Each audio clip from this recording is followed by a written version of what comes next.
찬송가 366장입니다. 찬송가 366장입니다.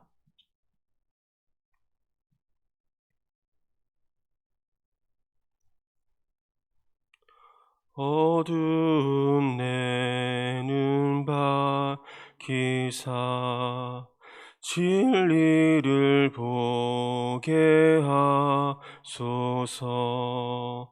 진리의 열쇠 내게 주사 참빛을 찾게 하소서. 깊으신 뜻을 알고자 엎드려 기다리오니 내 눈을 뜨게 하소서. 성령이여 막혀진 내 귀 여시사 주님의 귀한 음성을 이 귀로 밝히 들을 때에 내 기쁨 한량 없겠네. 깊으신 뜻을 알고자 엎드려 기다리오니 내 귀를 열어주소서. 성령이여 봉해진 내 입 여시사 복음을 널리 전하고 차가운 내 맘 녹여주사 사랑을 하게 하소서. 깊으신 뜻을 알고자 엎드려 기다리오니 내 입을 열어주소서.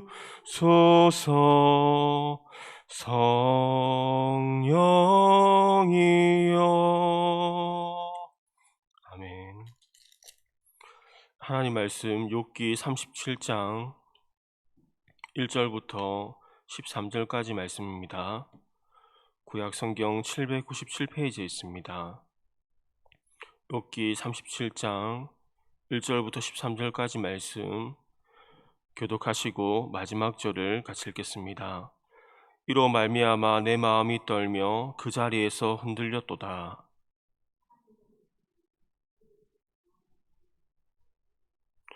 그 소리를 천하에 펼치시며 번개의 불을 땅끝까지 이르게 하시고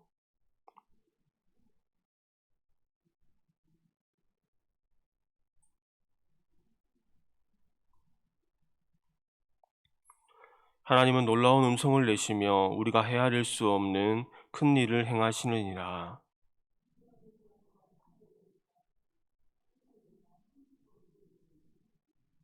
그가 모든 사람의 손에 표를 주시어 모든 사람이 그가 지으신 것을 알게 하려 하심이라.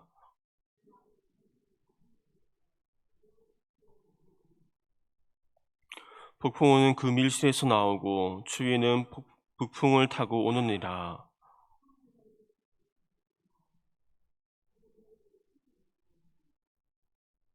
또한 그는 구름에 습기를 실으시고 그의 번개로 구름을 흩어지게 하시느니라.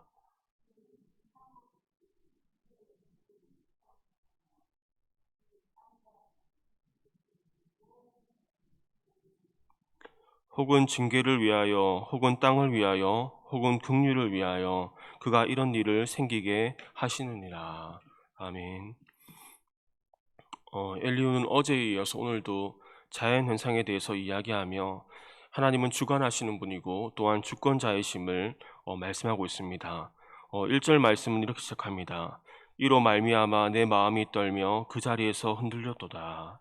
엘리후는 계속 번개와 천둥에 대해서 이야기합니다.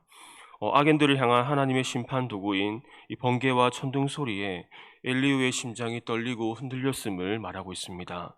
엘리후가 이처럼 천둥 소리로 인하여 두려움에 사로잡히게 된 것은 그가 천둥 소리를 하나님의 음성, 특별히 진노의 음성으로 생각하였기 때문입니다. 고대 사람들에게 천둥 소리는 신의 진노의 음성으로 여겨졌습니다. 그래서 이 번개가 치고 천둥이 치면은 두려워하여 집 밖으로 나가는 것을 삼가했습니다. 이는 그 당시 히브리인들에게도 마찬가지였습니다. 그들 역시 천둥 소리를 하나님의 소리로 인식하였습니다. 그래야 히브리인들도 이 천둥이 치면 두려움에 사로잡히곤 하였습니다. 사람들은 천둥 소리만 들어도 두려움에 사로잡히게 됩니다. 오늘날 과학은 천둥 소리가 이 하나님의 음성이 아니라 이 자연 현상 가운데 하나라고 밝혀냈지만 그럼에도 불구하고 사람들은 천둥 소리 앞에 두려움을 느낍니다. 이러한 두려움은 죄에서 비롯된 것입니다.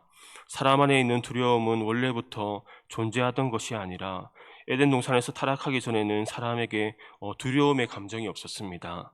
그런데 타락과 함께 사람에게 죄책감과 함께 그 마음에 두려움의 감정이 생겨나게 된 것입니다.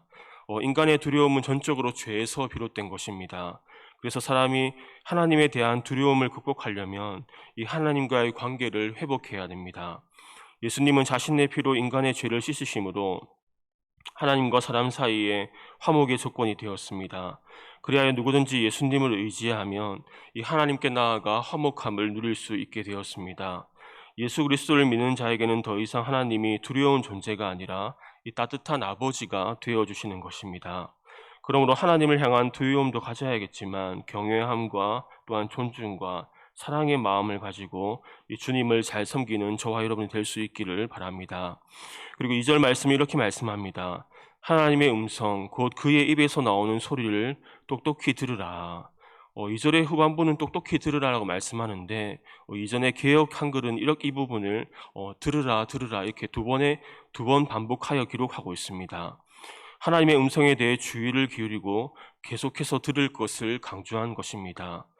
우리는 하나님의 음성을 들어야 됩니다. 하나님의 피조물인 사람이 하나님의 음성을 듣고 그 음성에 순종하는 삶을 살 때 가장 온전한 삶을 살아갈 수 있습니다. 우리는 크게 세 가지를 통해 하나님의 음성을 들어야 되는데 첫째는 자연 만물을 통해 하나님의 메시지를 들어야 됩니다. 자연 법칙 가운데도 우리가 들을 수 있는 메시지가 많이 있습니다. 물은 낮은 곳으로 흐르고 꽃이 피고 지는 것을 보면 우리의 인생을 생각해 보기도 합니다. 옛날 어린이 찬송가에는 이런 가사가 있었다고 합니다. 꽃가지가 내리는 가는 빗소리 가만히 기울이고 들어보세요. 너희들도 이 꽃처럼 마음이 고하라. 냇가에서 종종종 우는 새소리 가만히 기울이고 들어보세요. 너희들도 이 물처럼 마음이 맑아라. 맑은 물을 보며 나도 마음이 저렇게 맑았으면 좋겠다. 이 바다를 보며 하늘을 보며 내 마음도 저렇게 넓었으면 좋겠다라는 것을 생각하기도 합니다. 다음으로 우리는 성경을 통해서 하나님의 음성을 듣습니다. 성경은 하나님의 감동으로 된 책으로 이 사람을 통해 쓰여졌지만 성경의 근본 저자는 하나님이십니다. 그래서 우리는 성경을 통해 하나님의 음성을 들어야 되고 또 우리는 성령을 통하여 말씀하시는 하나님의 세미한 음성을 들어야 됩니다. 하나님의 음성에 대해 종종 세미한 음성이다 말하기도 하고 성경에 그렇게 기록된 부분도 있습니다. 우리는 하나님의 그 부드럽고 따뜻한 음성을 듣기 위해 내 안에 울려 퍼지는 나의 소리와 세상의 소리를 끄고 영적인 민감함을 가지고 하나님의 세미한 음성을 들을 수 있는 저와 여러분이 다 될 수 있기를 바랍니다. 그리고 3절은 이렇게 말씀합니다. 그 소리를 천하에 펼치시며 번갯불을 땅끝까지 이르게 하시고 엘리야는 3절에서 그 소리를 천하에 펼치시며 번개 빛으로 땅끝까지 이르게 하신다라고 말씀합니다.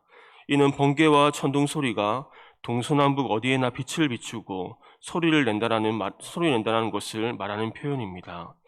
성경에서 번개는 하나님의 임재를 상징하기도 했는데 결국 본절은 하나님의 임재와 다스림이 미치지 않는 곳은 이 세상 어디에도 없다는 말을 하고 있습니다. 실로 하나님의 통치는 사람들은 물론이고 짐승들, 바람, 물, 비와 구름 모든 영역 가운데 비칩니다. 바다 깊은 곳이라도 그것은 예외가 아닙니다.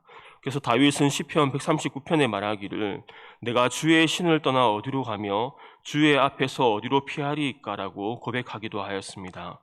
하나님은 온 땅에 계시고 하나님의 통치가 미치지 않는 곳은 어디에도 없습니다. 사람의 통치에는 많은 한계가 있습니다. 아무리 강력한 힘을 가지고 있어도 그 영향력이 미치지 못하는 곳도 있습니다. 인간의 통치는 또한 불완전하지만 하나님의 통치는 완전하며 완벽합니다. 그러므로 하나님의 통치 아래에 사는 사람이 온전한 삶을 살게 되는 것입니다. 하나님은 이 세상을 창조하시고 지금도 이 세상을 다스리고 계십니다. 5절입니다. 하나님은 놀라운 음성을 내시며 우리가 헤아릴 수 없는 큰 일을 행하시느니라. 하나님의 일은 사람의 생각으로 감히 다 측량하거나 이해할 수 없습니다. 능력도 사람과는 비교가 되지 않습니다. 이사야 40장 28절 말씀입니다. 너는 알지 못하였느냐 듣지 못하였느냐 영원하신 하나님 여호와 땅끝까지 창조하신 이는 피곤하지 않으시고 곤비하지 않으시며 명철이 한이 없으시며. 하나님은 피곤치 않으시고 명철이 한이 없으십니다. 우리가 그 하나님의 일을 다 이해한다는 것은 가능하지 않습니다. 하나님의 섭리를 우리의 이성적인 판단으로 다 이해할 수 없습니다. 하나님의 섭리에 대해 우리가 이해되지 않으면 안 되는 대로, 이해가 되면 되는 대로 받아들이고 순복하고 또한 믿어야 됩니다. 바울과 실라는 하나님의 음성을 따라 복음을 전하러 가서 이 복음을 전하다가 이 감옥에 갇히고 매를 맞게 되었습니다. 우리 같으면 생각하기를 하나님의 음성이 잘못된 것은 아닌가, 왜 내가 복음을 전하다가 매를 맞아야 하는가 생각할 수 없지만 그 일들 가운데 바울과 실라는 하나님의 섭리를 보았습니다. 그래서 그들은 하나님께 기도하고 찬양하는 것을 보게 됩니다.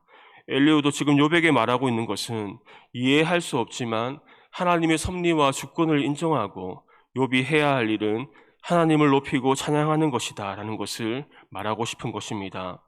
6절과 7절은 앞서 5절에서 이야기한 그 인간이 헤아릴 수 없는 큰일이 무엇인지를 구체적으로 말씀하고 있습니다. 6절과 7절입니다. 눈을 명하여 땅에 내리라 하시며 적은 비와 큰 비도 내리게 명하시느니라.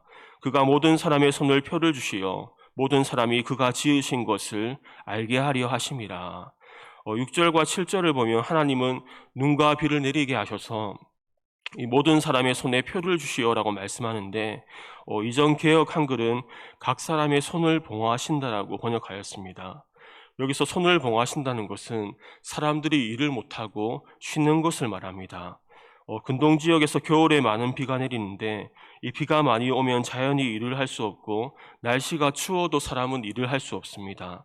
하나님이 기후를 다스리기 때문에 사람의 손은 하나님에 의해 묶일 수밖에 없습니다. 그런데 하나님께서 이렇게 하시는 이유가 있습니다. 7절 하반절을 보면 모든 사람이 그가 지으신 것을 알게 하려 하심이라라고 말씀합니다. 즉 사람이 자연현상에 의해 일을 멈출 수밖에 없어서 이 쉬는 동안에도 자연을 다스리시는 하나님의 섭리와 능력을 깨달아 하나님을 경외하고 하나님 앞에 겸손하고 성실하게 살게 하기 위해서라는 것입니다. 자연의 현상을 통해서도 우리는 하나님의 섭리를 알게 되고 또한 배우게 됩니다. 그리고 12절까지는 계속적으로 모든 자연의 현상이 하나님의 섭리로 인한 것임을 말하고 있습니다. 이렇게 볼 때 기상현상 가운데 하나님의 섭리와 무관하게 일어나는 일은 아무것도 없습니다. 비가 많이 오는 것도, 적게 오는 것도, 눈이 내리는 것도, 바람이 불고 이 얼음이 오는 것도 다 하나님의 섭리로 말미암은 것입니다. 우리는 자연의 현상들이 우연히 발생하는 것으로 여기지만 성경은 분명하게 말씀하기를 자연의 현상들이 하나님의 섭리로 이루어진다라고 말씀하고 있습니다. 그리고 13절 말씀은 이렇게 말씀하므로 오늘 본문을 마무리합니다. 혹은 징계를 위하여, 혹은 땅을 위하여, 혹은 긍휼을 위하여 그가 이런 일을 생기게 하시느니라. 이는 하나님께서 비를 내리시는 다양한 목적을 설명한 것입니다. 하나님은 징계를 위하여 홍수를 보내시기도 하십니다. 평상시에는 적절한 비를 통하여 이 토양이 기름지게 하십니다. 즉 비의 양이 많고 적음과 그리고 내림과 내리지 않음이 다 하나님의 섭리에 따른 것입니다. 하나님은 이스라엘 백성들이 범죄할 때에 이 수년간 비를 내리지 않게 하기도 하고 아합 시대에는 3년 6개월 동안 비가 없다가 엘리야의 기도로 비가 내리기도 하였습니다. 또한 땅을 위하여라는 말은 이 메마른 땅에 알맞은 비를 내려 이 곡식과 초목이 자라게 하신다는 의미입니다. 또한 긍휼을 위하여라는 말은 이 하나님께서 사람에 대한 사랑의 표현으로 또한 비를 주신다는 의미입니다. 따라서 사람은 비를 볼 때마다 하나님이 내리시는 은혜를 묵상하며 또한 이에 감사하고 찬양할 수 있어야 됩니다.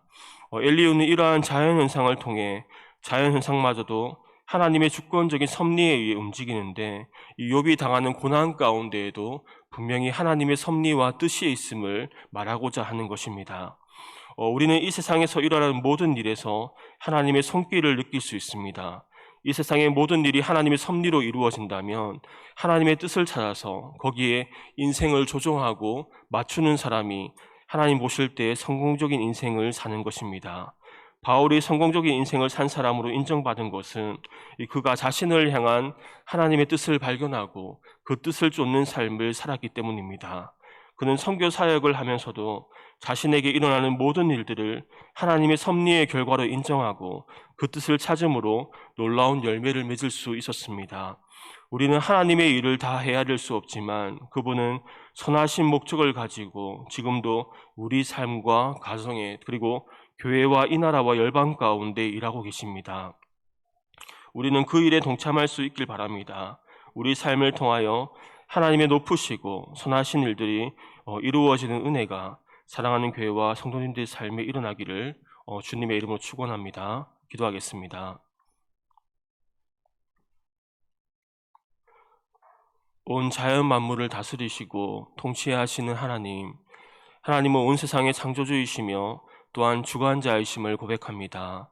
우리 개인의 삶에 그 하나님 나라, 하나님 통치가 이루어지길 원합니다. 내 삶의 주인이 내가 되는 것이 아니라 하나님이 되어서 하나님의 걸음을 따라가고 하나님의 뜻을 쫓아가는 우리 모두가 되게 하여 주옵소서. 우리가 자연을 통하여서도 하나님이 주시는 메시지 또 음성을 듣기 원합니다.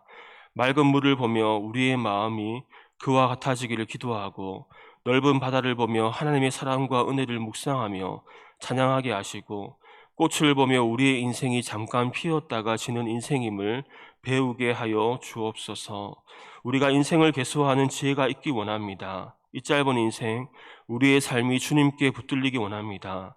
우리의 시간과 열정, 힘을 하나님을 위해 사용할 때에 우리의 삶의 열매가 맺혀지게 하시고 영원한 하늘나라의 보화를 쌓으며 살아가는 우리 모두가 되게 하여 주옵소서. 오늘 거룩한 주일 주님의 나라가 이곳에 임하기를 기도합니다.